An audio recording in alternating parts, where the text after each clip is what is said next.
Shamshabad airport సమీపంలో అటవీ అధికారులను చిరుత ముప్పతిప్పలు పెడుతోంది. 6 రోజుల నుంచి కనిపించకుండా దోబుచ్చులాడుతూ అధికారులకు 3 చెరువుల నీరు తాగిస్తుంది.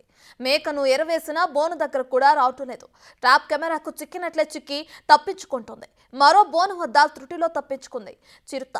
ఎయిర్పోర్ట్ ఆధీనంలో ఉన్న ఖాళీ స్థలంలో పెద్ద చెట్లు ఉండటంతో అక్కడే దాక్కున్నట్లు అధికారులు అంచనా వేస్తున్నారు. పెద్ద ఎత్తున నీటి కుంటలు ఉండటంతో చిరుత బయటకు రావటం లేదు. చిరుతను పట్టుకునేందుకు 5 ప్రత్యేక బృందాలుగా విడిపోయి గాలిస్తున్నారు. నిన్నటి కదలికలపై ఏ ప్రాంతంలో చిరుత తచ్చాడుతుందో ట్రాప్ కెమెరా విజువల్స్ ను పరిశీలిస్తున్నారు. ఇప్పటికే పులి సంచరిస్తున్న 2 ప్లేసులను కనుక్కున్నారు. అది ఎక్కడి నుంచి ఎక్కడి వరకు వెళ్తుందా అని నిఘా పెట్టారు. మరో 2 రోజుల్లో చిరుతను బంధిస్తామని అటవీ అధికారులు చెబుతున్నారు.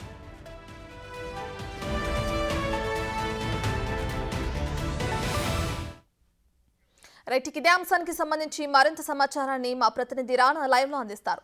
సో రానా, శంషాబాద్ ఎయిర్పోర్ట్ లో పులి సంచరిస్తుందని చెప్పి అక్కడ ఉన్న అధికారులు ఆపరేషన్ చిరుతను కూడా చేపట్టి ఇప్పటికే 2-3 రోజులు అవుతుంది. ఇంత మటుకి చిరుత ఇంకా బోన్ కి చిక్కిన అది లేదు, మనం చూస్తూనే ఉన్నాం. అయితే దీనికి సంబంధించిన లేటెస్ట్ అప్డేట్స్ ఏంటి?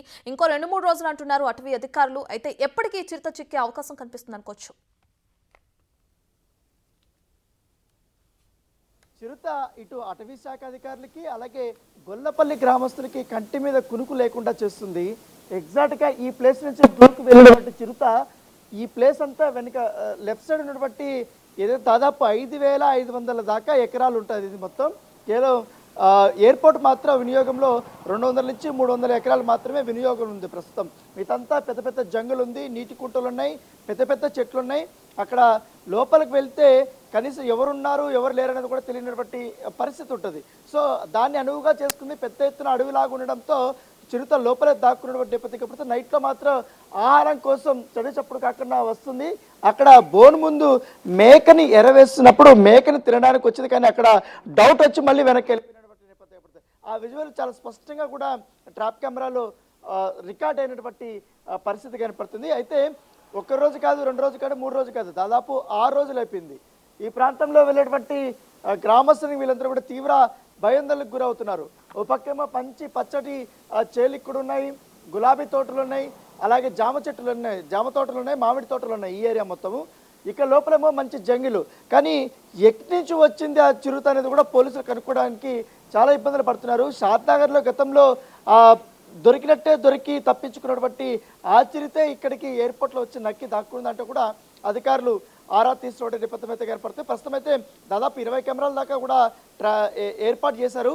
వాటిల్లో మొన్న నైట్ 8 గంటలకు కానీ 11 గంటలకు కానీ ఒకసారి ఈ ట్రాప్ కెమెరాలో దాని కదలికలు అనేది దొరికాయి. దొరికిన తర్వాత వారు అంచనాకు వచ్చారు. ఎయిర్పోర్ట్ ఇప్పుడు ఎగ్జాక్ట్గా మనం ఉన్నటువంటి ప్లేస్లో దీనికంటే ఒక 100 మీటర్ 200 మీటర్లు బ్యాక్ సైడ్ అక్కడ పెద్ద జంగిల్ ఉంది, అటు రైట్ సైడ్. ఆ జంగిల్లో అది ఉన్నట్టుగా అధికారులు గుర్తించారు. అయితే అక్కడ బోన్స్ ఇంకా ఎక్కువ పెట్టారు. పొద్దున్నుంచి రాత్రి వరకు, సాయంత్రం 7 గంటల వరకు ఎటువంటి కదలికలు కనపడట్లేదు. ఈ సమయంలో అది ఎక్కడికి వెళ్ళిపోతుందో అర్థం కావట్లేదు. ఎందుకంటే పలు బృందాలుగా కూడా వారు విరిపి అనేక రకాలుగా కూడా వారు నిత్యం వెతుకుతూనే ఉన్నారు. దాంతోపాటు సిఐఎస్ఎఫ్ సంబంధించినటువంటి వీళ్ళు కూడా వెతుకుతున్నారు. ఎందుకంటే ఎయిర్పోర్ట్ అథారిటీ అధికారులు కూడా వీరికి హెల్ప్ చేస్తున్నారు. అయినప్పటికీ కూడా దాని కదలికల్ని పట్టుకోలేకపోతున్నారు. ఎక్కడా కూడా దాని ఫుట్ ప్రింట్ కూడా పడట్లేదు. పైగా ఎండ ఉండడంతో, పైగా తేమ ఉంటే కొద్దిగా ప్రింట్స్ పడతాయి. ఈ ఎండ ఉండడంతో పెద్దగా ఫుట్ ప్రింట్స్ పడట్లేదు. దానివల్ల దాన్ని పట్టుకోవడం చాలా కష్టతరం అవుతుంది అంటున్నారు. దాంతోపాటు ఇప్పటికే 15 మేకల దాకా కూడా పెట్టారు. 15 మేకలకి రెగ్యులర్గా కూడా వారు గడ్డి వేస్తున్నారు, అన్నీ వేస్తున్నారు. కానీ సాయంత్రం పూట వస్తున్నటువంటి పులి దగ్గరికి వెళ్తుంది, మళ్ళీ వెనక్కి వెళ్ళిపోతుంది. అది కెమెరా చాలా క్లియర్గా కనపడుతుంది. సో అయితే ఎట్టి పరిస్థితుల్లో నిన్ననే పట్టేసుకుందామని అనుకున్నారు, కానీ నిన్న కూడా ట్రాప్ కెమెరాకి పడలేదు. ఈవెన్తో బోన్ దగ్గర కూడా పడనటువంటి నేపథ్యం పడుతుంది. అత్యంత సమీపం దగ్గరికి వెళ్ళింది ఒక బోన్ దగ్గరికి, జస్ట్ మిస్లో మళ్ళీ రిటర్న్ వెళ్ళిపోయినటువంటి నేపథ్యం పడుతుంది. ఇట్లా ముప్పు తిప్పలు పెడుతూనే ఉంది. ఎందుకంటే ఇప్పుడు అది పట్టుకుంటే కానీ వీళ్ళకందరికీ ఇక్కడ చుట్టుపక్కల ఉండే గ్రామస్తులకు కానీ ఇక్కడ రైతులకు కానీ వాళ్ళకందరికీ కూడా నిద్ర ఉండదు. ఎందుకంటే ఇక్కడ నేను ఒక విజువల్ చూపిస్తాను. ఇక్కడ పెద్ద ఒక గులాబీ తోట ఉంది. ఇక్కడ ఈ గులాబీ తోటలో ఉదయం 10 గంటల నుంచి ఉదయం 4 గంటల వరకు ఇక్కడ నిత్యం ఇక్కడ పూలు పెట్టుకుంటారు. కానీ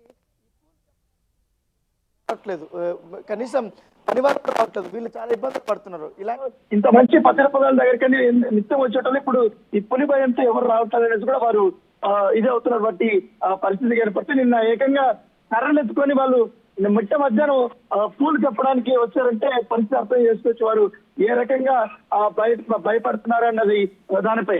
అయితే పోలీసులు అనేక రకాలుగా వ్యూహాలు రచిస్తూనే ఉన్నారు. ఎట్టి పరిస్థితుల్లో అది ఇప్పుడు ఈ యొక్క ఎయిర్పోర్ట్ నుంచి బయటకు వెళ్లే ప్రసక్తి లేదు. పైగా ఎటువైపు నుంచి వచ్చిందో దానికి తెలియదు, ఎందుకంటే ఎటు వచ్చినప్పుడు ఎలక్ట్రిక్ ఫెన్సింగ్ ఉంది, దాంతోపాటు పెద్ద ఎత్తున ఈ యొక్క గోడలు ఉన్నాయి. దీన్ని దూకడం అంటే ఇప్పుడు కష్టతరం అవుతుంది. పైగా ల్యాండింగ్ టేకప్ అవ్వడానికి పెద్ద ఎత్తున కూడా రోజుకు వందలాదికి ఇవి కూడా వస్తున్నాయి కాబట్టి విమానాలు ఆ సౌండ్ కి పారిపోతుంది అనుకున్నారు, కానీ అది కూడా పారిపోవట్లేదు. లోపల ఎక్కడ నచ్చుంది. మొత్తం ఈ 5,500 ఎకరాలకు సంబంధించిన విషయంలో దాదాపు 2-3 కిలోమీటర్ల అక్కడ వరకు కూడా ఉంది కాబట్టి జంగలు అక్కడే తాక్కుంటుందని కూడా చెప్తున్నారు. చాలా దూరమైనటువంటి ప్రాంతము, దానివల్ల కూడా కనుక్కోవడానికి అధికారులకి చాలా ఇబ్బంది పడుతున్నారు, చాలా మంది శ్రమిస్తున్నారు. ఇప్పుడు కెమెరాలు కానీ అలాగే బోన్స్ కూడా మరిన్ని కూడా పెంచారు. అధికారులు కూడా ఇంకా కొంతమంది 2 ప్లేసులు ఐడెంటిఫై చేశారు కాబట్టి దాదాపు 200-300 మీటర్లు రేడియస్ ఉన్నటువంటి ప్లేసెస్ ని వాళ్ళు దాని మీద ప్రత్యేకమైనటువంటి నిఘా పెట్టారు. ఒకవేళ అది నైట్ ఇటువైపు వచ్చింది కాబట్టి ఇటువైపు వెళ్తుంది, తర్వాత ఇటువైపు వెళ్ళి ఎక్కడ వెళ్తుంది, దీనికి మా ఆహారం ఎలా వస్తుంది, వాటర్ దేంతో తెలుస్తుంది అనేది కూడా వారు ఆలోచిస్తుంటే పెద్దపడుతుంది. Right, thank you Rana.